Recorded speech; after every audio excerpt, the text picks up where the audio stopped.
Guys, listen. This video is going to start on a happy, joyous moment, and then everything's going to get bad from this point on. We hit 100 subscribers.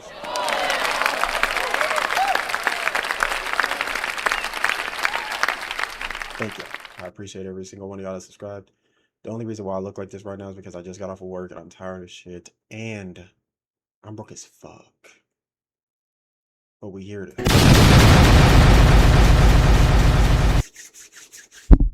Good y'all. I'm back. Listen, I reacted, as of course we always do. Come on, man. Let's talk about it. The Worst Piece of Fiction, genuinely, by Ninjuno. I saw the thumbnail and I already do. This shit finna get wicked. It's finna get wicked, bro. So, like, comment, subscribe if you fuck with the video. Go subscribe to his channel if you really fuck with him. But do it to me first, though, because I showed you him, obviously. All right, let's go.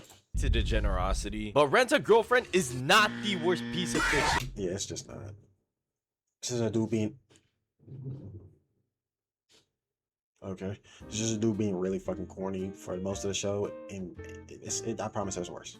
And he's about to show some of the top 5. Not even close. Juichika no Rokunin makes other fictional stories like Rent a Girlfriend look like an Oscar award-winning series. Alright, too much glass. Too much glass. Rent a Girlfriend dad sucks. Rent a Girlfriend still ass. That changes nothing. But Juichika no Rokunin?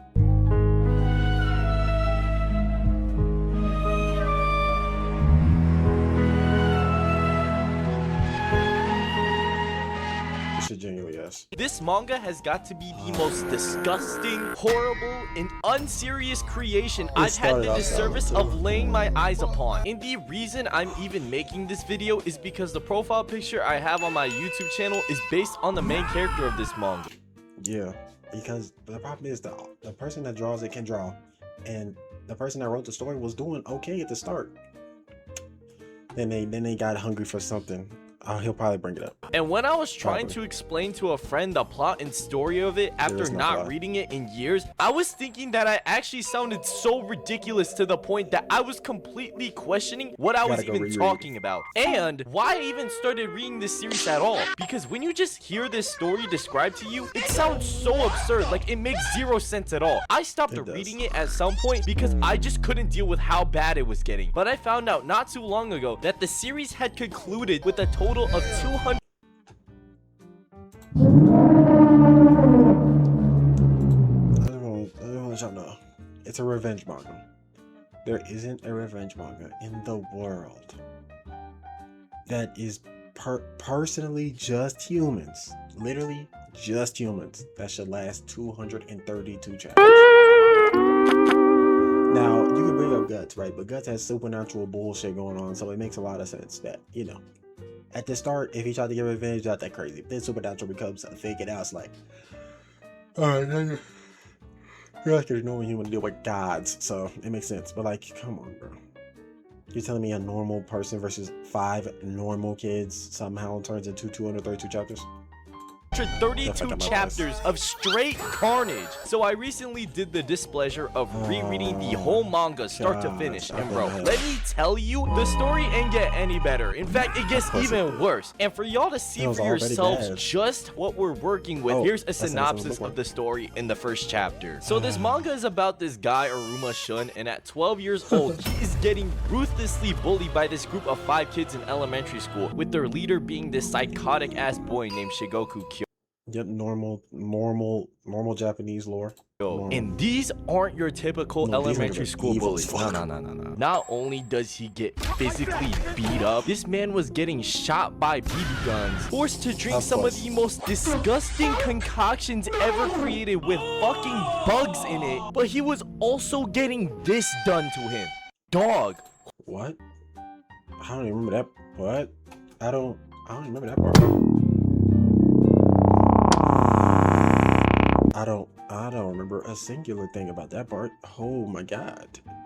Holy shit. Whose devilish ass kids are these? And their leader Shigoku is by far the worst one out of all of them. I'm being so serious when I'm telling y'all this guy is the embodiment of Satan's greatest soldier. You know when you ask kids what they want to be in the future, they usually say something along the lines of they want to go to space, become a doctor, or nowadays they want to be a streamer or YouTuber and have aura like me and Marlon. This kid Shigoku at the age of 12 said with a straight face and with full seriousness that he wanted to become the first murderer without a reason or motive. Son.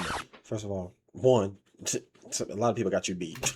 What? This is the bullshit that them white kids be saying to motherfuckers before a school shooting happens, and the parents will be like, oh, we didn't see the signs, when their entire personality are them corny dark psychology videos on YouTube. And don't react. Get the fuck out of my then face. these four dumbasses are just following him. Like, gang, never listen to this guy. What is wrong with y'all? But despite the fuckery that Ruma has to deal with at school, he still has some light in his life as he's got a good and loving family. Look at that family, man. Just clap it up for the family. Look at that happy mom, happy dad, happy little brother. Man, this is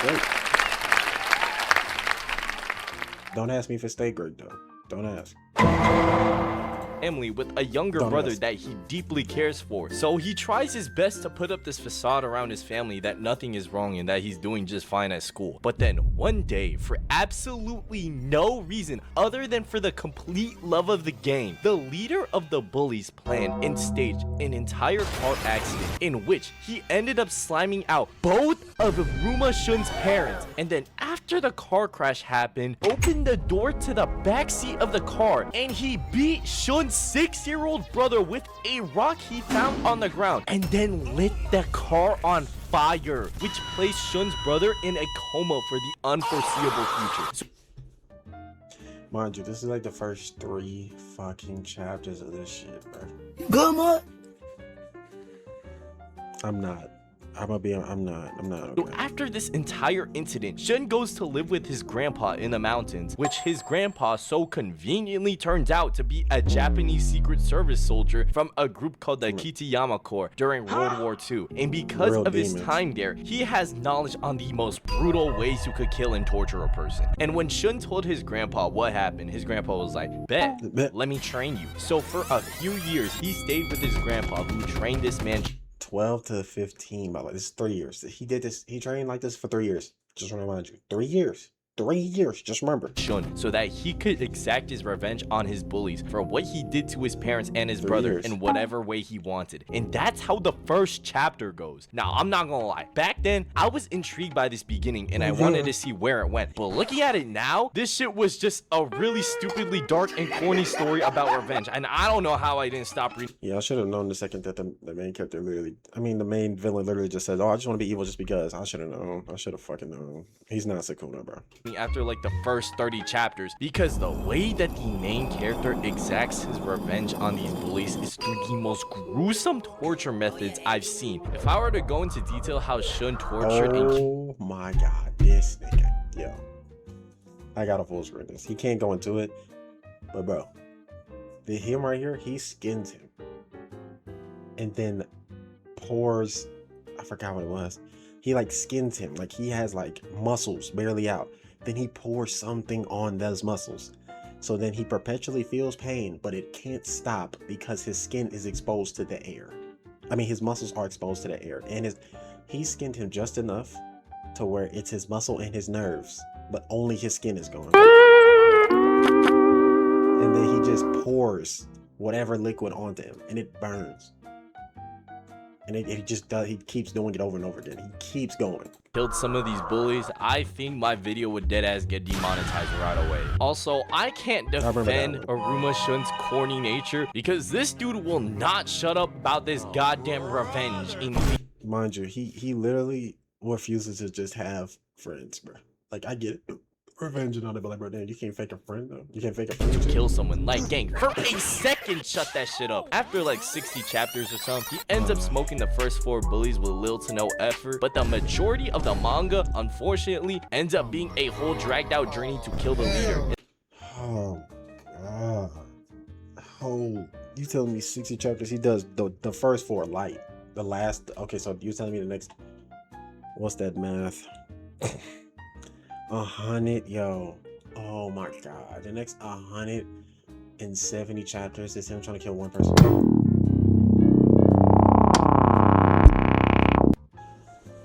I couldn't read this. I'm so glad Ninjuno did this shit because I'm not touching the this one shit. who started everything. And I gotta spin back on Shigoku because he's got to be the most evil and most insane manipulator I've ever seen. He makes people like Light Yagami seem like sunshine and rainbows. At least the Light thinks he's trying to do the right thing and trying to bring justice. Shigoku, on the other hand, is just harming motherfuckers for absolutely no reason. The crimes this dude commits are so egregious and insane that hitting this man with multiple life sentences or even the death penalty don't even come close as punishment for what he does throughout the entire. I just want to let you know he's able to do all this simply because he looks good, by the way, and he looks innocent. That's literally it.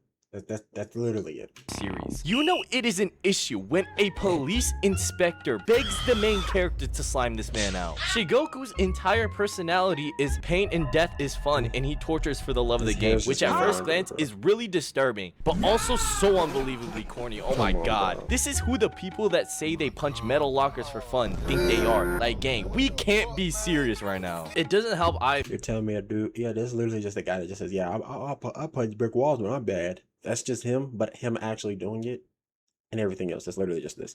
They're that. I'm evil just because I want to be. Yes. Bro has some of the craziest plot armor I've seen too. He ends up starting an entire cult with so many individuals and enables them to do just the most wicked shit ever. But you're telling me he somehow managed to get everyone in his hometown to get involved and join his cult.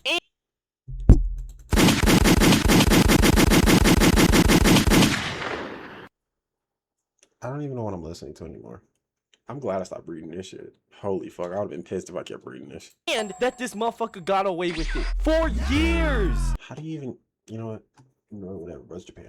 How is the law enforcement this non-existent? How is bro moving like Prime Bond, taking over an entire town with a cult of more than 100,000 people in it and getting away with this? With all that, we gotta stop using Fallen for this, by the way.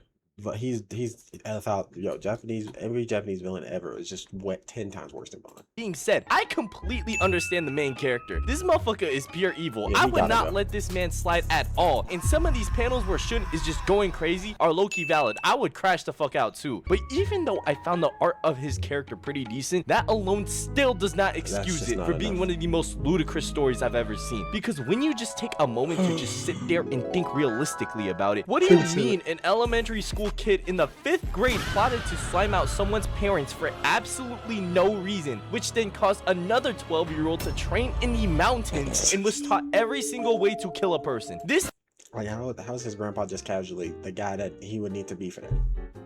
Casually, he couldn't meet him or anything. It couldn't be like a go on kite situation. It just had to be his grandpa, and his grandpa wasn't gonna do anything. Well, he does, but you know. Is the scenario that motherfuckers who wish they were someone like Ayana Koji wishes they were in. This shit just sounds so unbelievable and bizarre. I can't even take it serious. I haven't even addressed the biggest elephant in the room. An extremely big issue that this manga has is that there's just so many scenes of someone getting S.A. Oh my god. There's one girl, right? When you saw him say Azuma-san, that girl, bro, within the first 4 kills of the first 4 bullies, she gets harassed, assaulted, the emoji every single time. I wish I was fucking lying. It's every single time. Every single one of them do it. Every single one, without fail. And it's so unnecessary and uncomfortable. It was one of the main reasons why I even dropped this series in the first place. If the author wasn't so weirdly obsessed with drawing and having female characters getting SA'd the entire— Mind you. When he says that, he means literally like clothes getting ripped off and them trying to say stop and him writing it in. He literally draws that every single time. And then they get about this close and then it stops every time. Why even draw that then? You can just have her get scared because he's over her before the clothes ripping, then he pulls up. It has to be clothes getting ripped, everything about to go bad.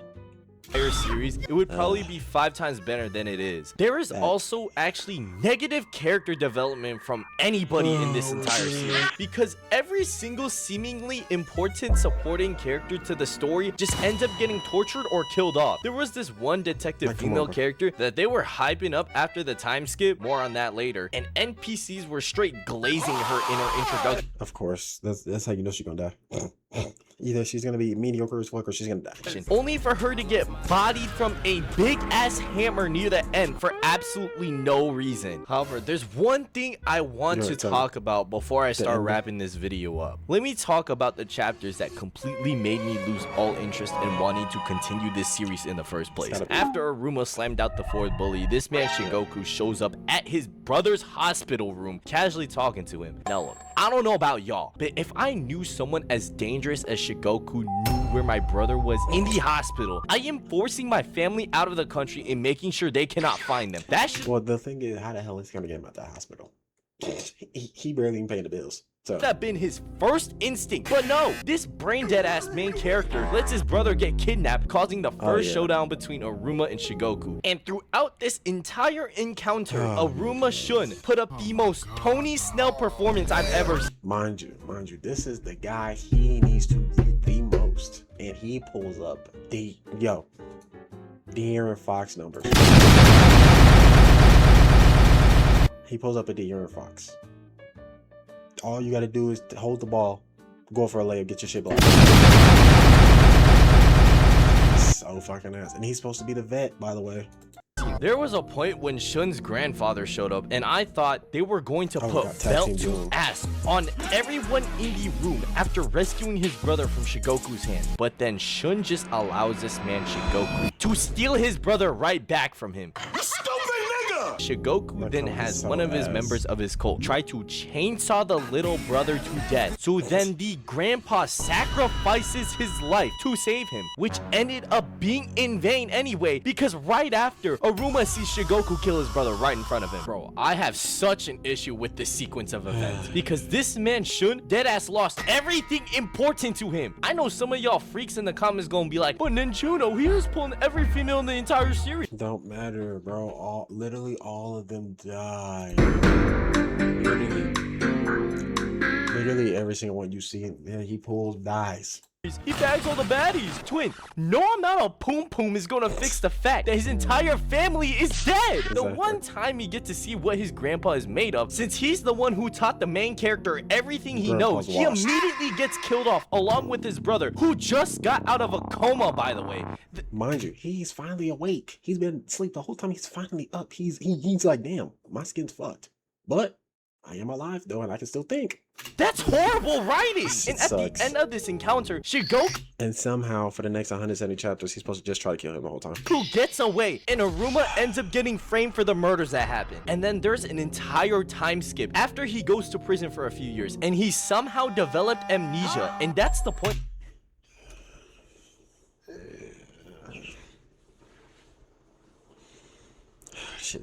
Where I stopped reading when I first read through it, because if there's more to the story, it's gonna be more torture and SACs, and I didn't want to. It's just gonna be him getting some new memories to fucking lose them again. Oh my god, that's deal with all that. But due to the series ending, I was curious to see how it played out from there, and it's what I expected. Motherfuckers were getting tortured, SA'd for absolutely no reason. But most importantly, the thing that I did not see coming at all. You're telling me that these motherfuckers Shun and Shigoku used to be friends before all this? Okay. Can I be honest? Can I be honest? That's a good twist. That's a good twist. That's a good twist. That's a good twist. I can't lie. I can't say it's not terrible. It's not terrible. It's just the writing before all that shit was fucking ass, so it doesn't matter. Has gotta be the worst written plot twist I think I've ever seen. It deadass went like this. Yo, you know we used to be homeboys for real, right? Here's the pictures to prove it. Nah, on everything I love, on my dead family, on my shorty you killed in front of me, that's AI. Yo, gang, if you don't believe me, then just put this shit on real quick. Oh yeah, I remember everything. He telling the truth. Gang, what is this? Okay, that's dumb. That's dumb. I feel like they should have been best friends way before that. Like baby shit. And they move away, and this nigga like was way more awake than he was. There was literally zero indication the entire series that these two had any history before he was bullied. Yeah. None at all. That like it would have been different. Like he should have had him copying his flow, like his hairstyle, the girls that he tried to get. He should have done that. Then be like, nah, bro, we used to be friends. We like the same things. Has got to be the dumbest shit I've ever read. In conclusion, genuinely never read this manga. It is the biggest waste of time. The author got a unique art style, but please never cook with the writing again. Wait. The author got a unique art style, but please never. This nigga dies with a bad bitch by his side at the end. Love. The show's over, fuck it, let's call some hoes over. I leave a bitch the type it won't give her no closure. What it is, you acting like that I don't know you. You acting like that I don't know you. That shit is so weak. Yo, holy fuck, that shit is so weak. God, bro. I don't even want to read the comments. I'm being dead serious. I don't even care. Anyway. That's another video done packed, you know what I'm saying? I'm really fucking tired, bro. My dead ass. I am so tired. But I gotta go to the gym today. My girlfriend is not at work tomorrow, but guess who does? Guess who does? I got a terrible fucking job, guess.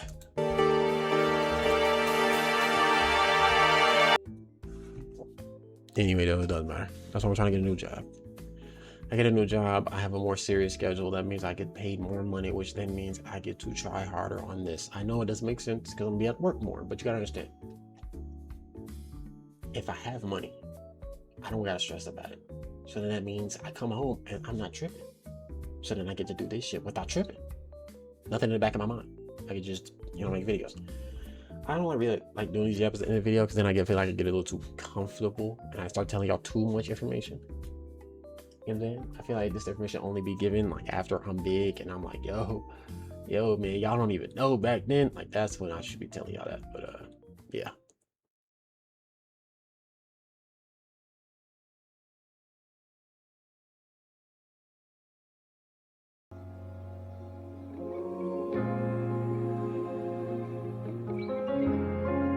Look, the show's over, fuck it, let's call some hoes over. I leave a bitch the type it won't give her no closure. What it is, you acting like that I don't know you. You acting like that I don't know you. The show's over, fuck it, let's call some hoes over. Leave a bitch, the type it won't give her no closure. What it is, you acting like I don't